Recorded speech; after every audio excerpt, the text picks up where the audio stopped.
Hello, my name is Melissa Neal, and I'm pursuing a career as a kindergarten teacher with an anticipated graduation in spring of 2019.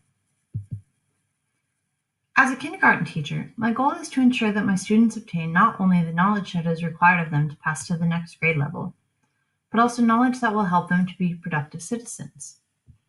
The learners in my classroom will come from many different cultures, ethnicities, and family dynamics.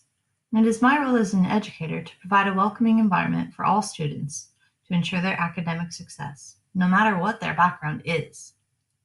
In the article, Teaching Elementary Age English Learners in the Hidden Curriculum, Judy Haynes tells us how the hidden curriculum can help diverse students to learn a wide variety of social skills, such as interaction with peers and teachers, and include the fundamental values and beliefs of the school community. According to the Glossary of Education Reform, the hidden curriculum refers to the unwritten, unofficial, and often unintended lessons, values, and perspectives that the students learn in school. There are many ways in which the hidden curriculum can benefit the varied students that I will teach in the future, such as acceptance of other cultures. It is my goal to use the hidden curriculum in a positive way to ensure that everyone feels safe, welcome, and excited to learn. Kindergarten is a time when children first experience the educational world outside of the comfort of their home. My classroom will be one of comfort for the students, where they can come in and be safe to learn without any stresses from the outside world. I will be sure to incorporate work from diverse cultures to enhance my students' cultural knowledge, as well as to encourage discussion. This will also help me with inclusion, as I do not want to exclude any student's culture in favor of others. According to the National Association for the Education of Young Children, their 9th standard states that children from all cultures, of all ages and all developmental levels, and all abilities and disabilities need the indoor and outdoor physical environment to be arranged so that they're safe, healthy, and comfortable in familiar surroundings, where they are able to access and choose from a wide variety of well-organized, stimulating materials. My classroom will reflect these standards to the best of my ability, offering students resources to gain cultural insight while learning the core subjects. I will incorporate my students' artwork as well as other cultural aspects, such as literature and displays of other cultural works, so that my students can enhance their cultural knowledge. According to the Achievement Gap PowerPoint in Lesson 3, the achievement gap refers to the disparity of achievement between various student groups. The gap exists especially between groups that differ in socioeconomic status, race, ethnicity, and gender. There are many reasons why the achievement gap exists.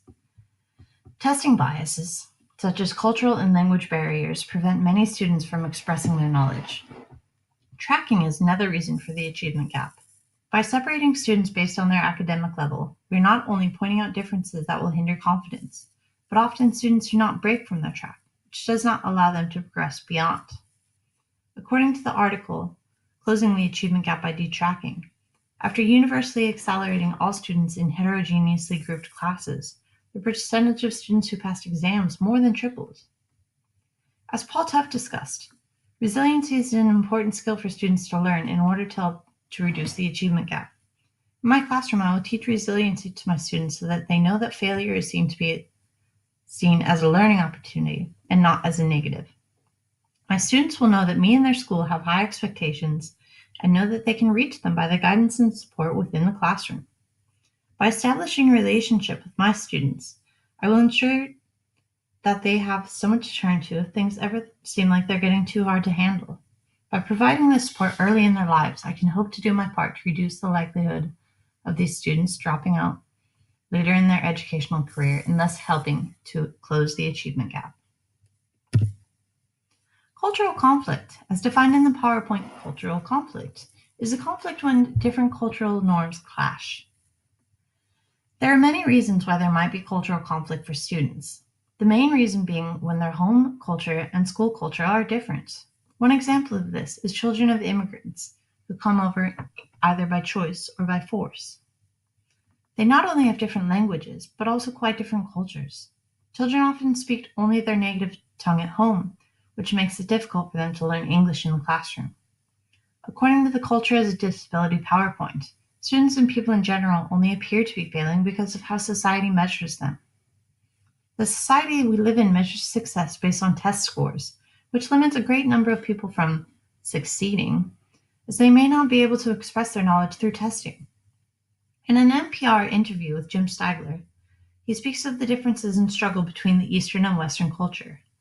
In Western culture, we see struggle as a sign of failure, whereas in the Eastern culture, is a process which will eventually lead to success. According to the National Council for the Accreditation of Teacher Education, culturally competent teachers are those who acquire and apply knowledge, skills, and dispositions necessary to help all students learn. Cultural differences may lead to conflict in the classroom, which is why it is important for me to be knowledgeable of the cultural backgrounds of my students so I can best support their needs in order to help in their success. According to the article, The Values of Classroom Rituals and Routines, being able to predict what's coming next makes a child feel competent, and feeling competent is an important part of emotional contentment. By establishing daily rituals such as a morning greeting in my classroom, I can assure that my students will feel welcome and competent in what will happen throughout their day, which will help them feel comfortable separating from their parents and guardians.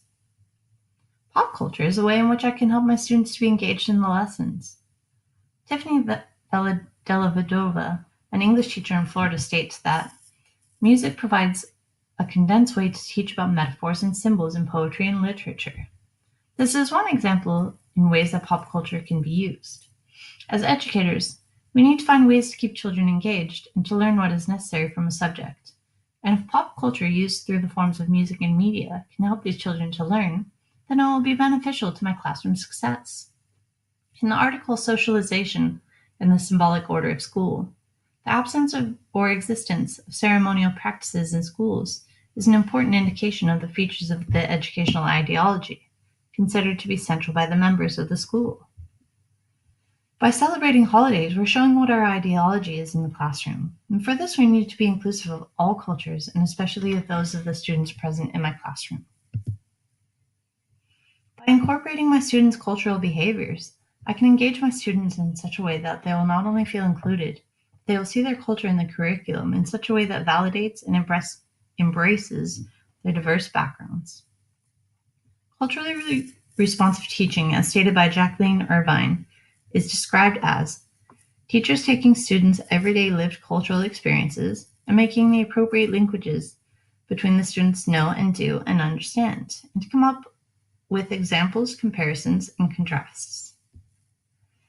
Providing the bridge between the students' culture and the mainstream culture allows them to maintain their cultural identity while not being ostracized from others in the classroom. We need to adapt to others' cultures rather than insisting that the children adapt to the school's culture. Keeping students engaged is the biggest challenge that teachers deal with, by finding ways to incorporate their culture, race, gender, and other characteristics. We increase the engagement, which will help our students not only to acquire the knowledge, but the skills to be successful in their education and their lives after education. Banks and Tucker hit the nail on the head with their statement in Multiculturalism's 5 Dimensions, saying, "I'd like to close by suggesting that teachers ought to do 3 things, and that they have to teach kids to do these 3 things, and that is to know, to care, and to act." Thank you for taking the time to view my PowerPoint, and I hope you now see how I plan to be a culturally responsive leader for my students in my classroom.